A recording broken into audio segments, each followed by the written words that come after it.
বন্ধু বান্ধৱীসকল এক্সাম গুৰু ইউটিউব চেনেললৈ আপোনালোকক সকলোকে স্বাগতম জনাইছোঁ। আগন্তুক অসমৰ টেট পৰীক্ষাৰ গণিত বিষয়ৰ সিলেবাস অনুসৰি সংখ্যা প্ৰণালীৰ বিষয়ে আজি আপোনালোকৰ লগত আলোচনা কৰিম। তো সংখ্যা প্ৰণালীৰ কথা ক'লে সাধাৰণতে আমি প্ৰথম কথা আমি স্বাভাৱিক সংখ্যা জানিব লাগিব। স্বাভাৱিক সংখ্যা কোনবিলাকক কোৱা হয়? গণিবলৈ ব্যৱহাৰ কৰা সংখ্যাবোৰক স্বাভাৱিক সংখ্যা বুলি কোৱা হয়। অৰ্থাৎ 1ৰ পৰা আৰম্ভ কৰি অসীমলৈকে যিমানবোৰ সংখ্যা আছে এই গোটেই সংখ্যাবোৰক কি বুলি কোৱা হয়? স্বাভাৱিক সংখ্যা বুলি কোৱা হয়।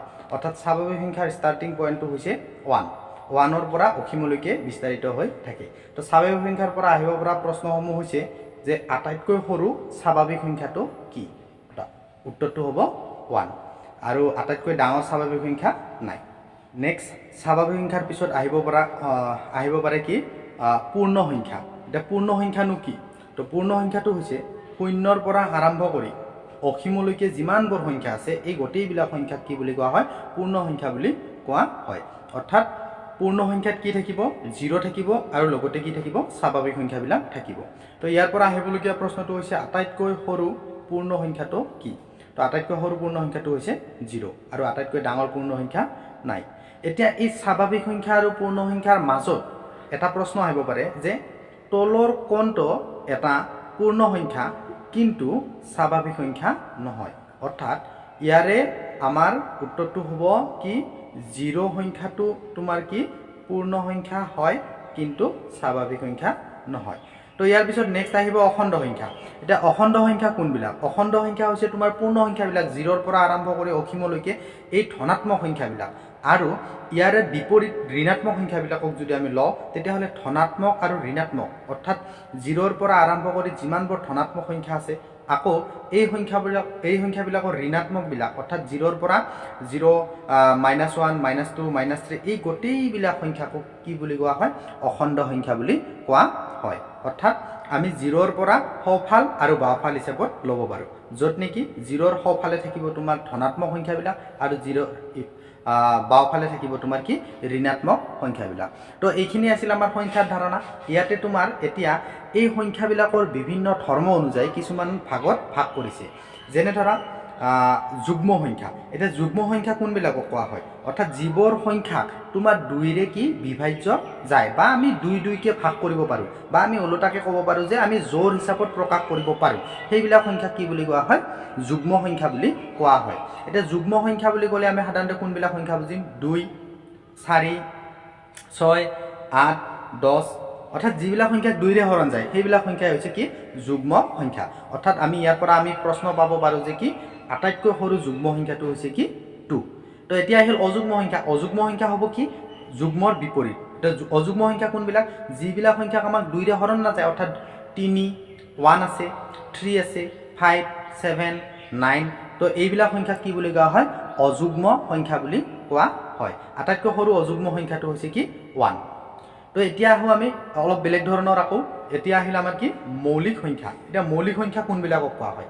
তো মৌলিক সংখ্যা হৈছে সেইবিলাক সংখ্যা যিবিলাক সংখ্যাক অকল 1 আৰু সেই সংখ্যাটোৰে হৰণ যায়, বেলেগ কোনো সংখ্যাৰে হৰণ নাযায়, বিভাজ্য নহয়। অৰ্থাৎ আমি ওলোটাকে ক'ব পাৰোঁ যে যিবিলাক সংখ্যাৰ উৎপাদক মাত্ৰ 2টা, এটা হৈছে 1 আৰু এটা হৈছে সংখ্যাটো নিজে, সেইবিলাক সংখ্যাক কি সংখ্যা বুলি কোৱা হয়?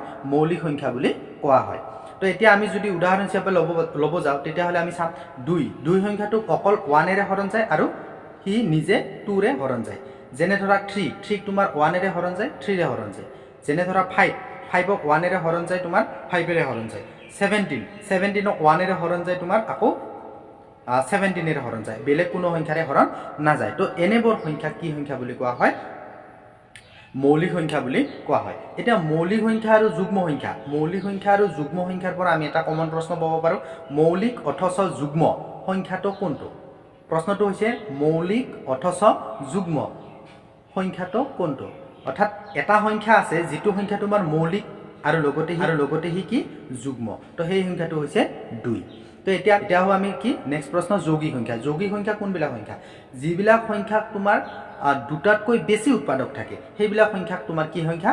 যৌগিক সংখ্যা বুলি কোৱা হয়। অৰ্থাৎ মৌলিকৰ বিপৰীত। তো যৌগিক সংখ্যা কোনবিলাক?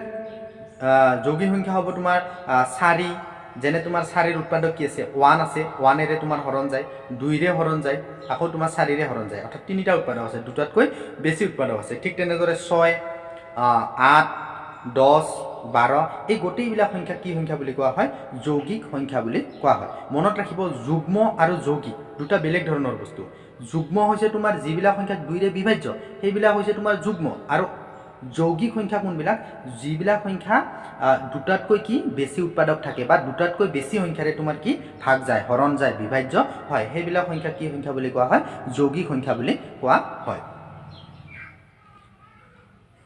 এতিয়া কথাটো হল আমাৰ এটা প্ৰশ্ন যে 1 সংখ্যাটো মৌলিক নে যৌগিক তে চাব মৌলিক সংখ্যা হ'ব লাগিলে কেইটা উৎপাদক থাকিব লাগিব দুটা উৎপাদক থাকিব লাগিব যৌগিক সংখ্যা থাকিলে যৌগিক সংখ্যা হলে কি দুটাতকৈ বেছি উৎপাদক থাকিব তো 1 এটা এনেকুৱা সংখ্যা যিটো সংখ্যা তোমাৰ কি উৎপাদক মাত্ৰ 1 অৰ্থাৎ 1ক কেৱল 1এৰেহে ডিভাইড যায় হৰণ যায় হেহে 1 টো তোমাৰ যৌগিক নহয় মৌলিক নহয় মনত ৰাখিব 1 যৌগিক নহয় মৌলিক নহয় নেক্সট আহিছো আমি পৰিমেয় সংখ্যা কি তো পৰিমেয় সংখ্যা হৈছে সেইবিলাক সংখ্যা যিবিলাক সংখ্যাক আমি p/q আকাৰত কি কৰিব পাৰো প্ৰকাশ কৰিব পাৰো যত নেকি p/q কি হ'ব লাগিব অখণ্ড সংখ্যা হ'ব লাগিব আৰু q নট ইকুৱেল কি হ'ব লাগিব 0 অৰ্থাৎ p/q অৰ্থাৎ p/q ৰ যত তলত যিটো q আছে q ৰ মানটো কি হ'ব নোৱাৰিব 0 হ'ব নোৱাৰিব তাৰোপৰি p/q সহমৌলিক হ'ব লাগিব সহমৌলিক মানে হৈছে তোমাৰ p আৰু q ৰ 1ৰ বাহিৰে অইন কোনো কি সাধাৰণ উৎপাদক থাকিব নোৱাৰিব তেতিয়াহে তোমাৰ সেই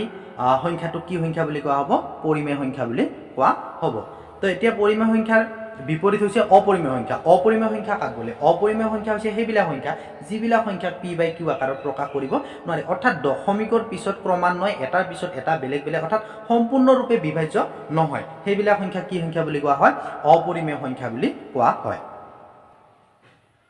এই সংখ্যা প্ৰণালীতে কিছুমান এনেকুৱা সংখ্যা সোমাই আছে যিবিলাক সংখ্যাক আমি বৰ্গ সংখ্যা বুলি ক'ব পাৰো ঘন সংখ্যা বুলি ক'ব পাৰো তো এই বিষয়ে মই পিছৰ ভিডিঅ'ত ভালদৰে বুজাম তথাপিও মই কৈ থৈ দিছো যে যিবিলাক সংখ্যাক তোমাৰ একটা সংখ্যাৰ দুইবাৰ পূৰণফল হিচাপত প্ৰকাশ কৰিব পাৰি একটা সংখ্যাৰ দুবাৰ পূৰণফল হিচাপত অৰ্থাৎ এই 4 সংখ্যাটো ভাবক 4 সংখ্যাটোক আমি কি লিখিব পাৰো 2 পূৰণ 2 অৰ্থাৎ 2 পূৰণ 2 দুইবাৰ লিখি 2 দুইবাৰ পূৰণ কৰিলে আমি কি পাওঁ 4 পাওঁ তেতিয়া তোমাৰ এই 4টোক কি ক'ব বৰ্গ সংখ্যা বুলি কোৱা হ'ব আৰু ইয়াৰে বৰ্গমূল হ'ব 2 ঠিক তেনেদৰে তোমাৰ আকৌ এটা তেনেকুৱা সংখ্যা হ'ল 16ক আমি কি লিখিব পাৰো 4 পূৰণ 4 অৰ্থাৎ 4ৰ দুগুণ 4 আমি দুবাৰ পূৰণ কৰিলে কি হ'ব 16 হ'ব গতিকে এই 16টো হ'ব কি এটা বৰ্গ সংখ্যা ঠিক একেদৰে আমি যদি কিছুমান সংখ্যা আছে 8ক যদি আমি 2 পূৰণ 2 লিখো তিনিবাৰ যদি 2 লিখো তেতিয়া আমি 8টো পাওঁ অৰ্থাৎ একেটা সংখ্যা আমি যদি তিনিবাৰ পূৰণ কৰি পেলে কিবা এটা সংখ্যা পাওঁ সেই সংখ্যাটো পূৰণফল সংখ্যাটোক কি বুলি কোৱা হয়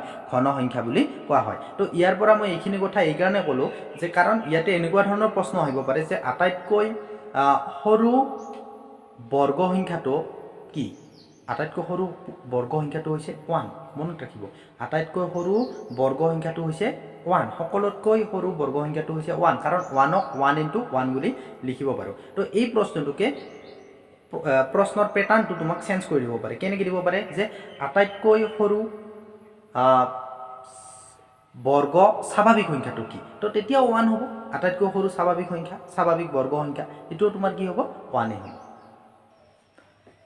তো আজিলৈ এই ভিডিঅ'ত ইমানেই আছিল নেক্সট ভিডিঅ'ত আমি পৰিমেয় সংখ্যাৰ যোগ বিয়োগ পূৰণ হৰণৰ বিষয়ে আলোচনা কৰিম তো ভিডিঅ'টো যদি চাই ভাল পাইছে তেতিয়াহ'লে সাবস্ক্ৰাইব কৰিবলৈ নাপাহৰিব ধন্যবাদ